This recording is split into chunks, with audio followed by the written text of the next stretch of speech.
Hello అందరికీ. ఈ చల్లటి వాతావరణంలో వేడివేడిగా పకోడీ వేసుకొని తింటే చాలా బాగుంటుంది కదా. ఈ ఆనియన్ పకోడీ క్రిస్పీగా ఆయిల్ పీల్చకుండా టేస్టీగా రావాలంటే ఈ చిన్న చిన్న టిప్స్ని అయితే పాటించండి. అలాగే పకోడీలో మిర్చి పెట్టుకొని తింటే చాలా బాగుంటుంది. ఈ ఆనియన్ పకోడీ ఆయిల్ పీల్చకుండా క్రిస్పీగా ఏ విధంగా ప్రిపేర్ చేసుకోవాలో ఇప్పుడైతే చూద్దాము. టేస్ట్ మాత్రం చాలా బాగుంటుంది.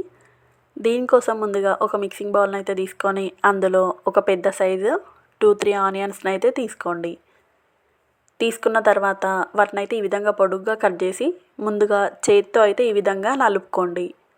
అప్పుడే మనకి పకోడీ వేసేటప్పుడు కూడా విడివిడిగా పడుతుంది, అలాగే క్రిస్పీగా కూడా ఉంటాయి. సో మొత్తం అంతా ఈ విధంగా నలుపుకున్న తర్వాత ఇందులో ఒక 1 కప్ వరకు శనగపిండిని అయితే యాడ్ చేసుకోండి. పిండిని ఇంతే తీసుకోవాలని ఏం లేదు, మీరు తీసుకునే ఆనియన్ క్వాంటిటీని బట్టి తీసుకోండి. అదేవిధంగా ఇందులో క్రిస్పీనెస్ కోసం 1/2 కప్పు బియ్యపిండిని కూడా యాడ్ చేసుకోండి. అదేవిధంగా 1/2 టేబుల్ స్పూన్ వాముని కూడా యాడ్ చేసుకోండి. టేస్ట్ మాత్రం చాలా బాగుంటుంది. ఆయిల్ ఫుడ్ కాబట్టి తొందరగా డైజెషన్ అవుతుంది. అదేవిధంగా రుచికి తగినంత సాల్ట్, అదేవిధంగా మీరు తినే కారాన్ని బట్టి కారంని కూడా యాడ్ చేసుకోండి.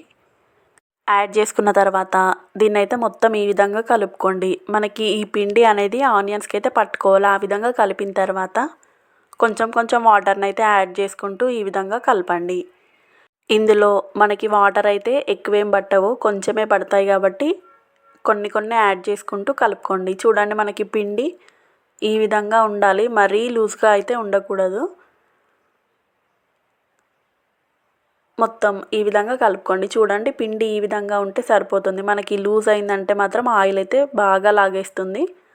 ఈ విధంగా కలుపుకున్న తర్వాత నేనైతే ముందే డీప్ ఫ్రైకి సరిపడా ఆయిల్ని అయితే పెట్టుకున్నాను.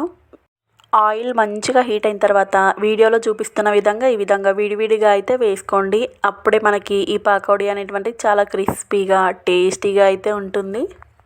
వీటిని అయితే వేసుకున్న వెంటనే కదల్చకుండా ఒక 1 మినిట్ తర్వాత ఈ విధంగా అయితే అనుకొని ఇంకొక సైడ్ అయితే టర్న్ చేసుకోండి. చూడండి, మనకి కొంచెం కలర్ అయితే చేంజ్ అవుతున్నాయి. మంచిగా కలర్ వచ్చే వరకు అయితే ఈ విధంగా టర్న్ చేసుకుంటే సరిపోతుంది. చూడండి, మనకి పకోడీ అనేటువంటిది ఈ కలర్లోకి వచ్చిన తర్వాత తీసుకోండి. లేదంటే ఇంకా కొద్దిసేపు ఉంచామంటే మొత్తం మాడిపోతుంది. ఈ విధంగా ఒక ప్లేట్లో టిష్యూ పేపర్ అయితే వేసుకొని దానిపైన వీటిని అయితే వేసుకోండి. మిగిలిన పిండిని కూడా సేమ్ ఇదే ప్రాసెస్లో అయితే వేసుకొని మంచిగా ఈ విధంగా డీప్ ఫ్రై చేసుకుంటే సరిపోతుంది. చూడండి, ఆయిల్ అయితే కొంచెం కూడా పీల్చుకోకుండా చాలా బాగా అయితే వచ్చాయన్నమాట.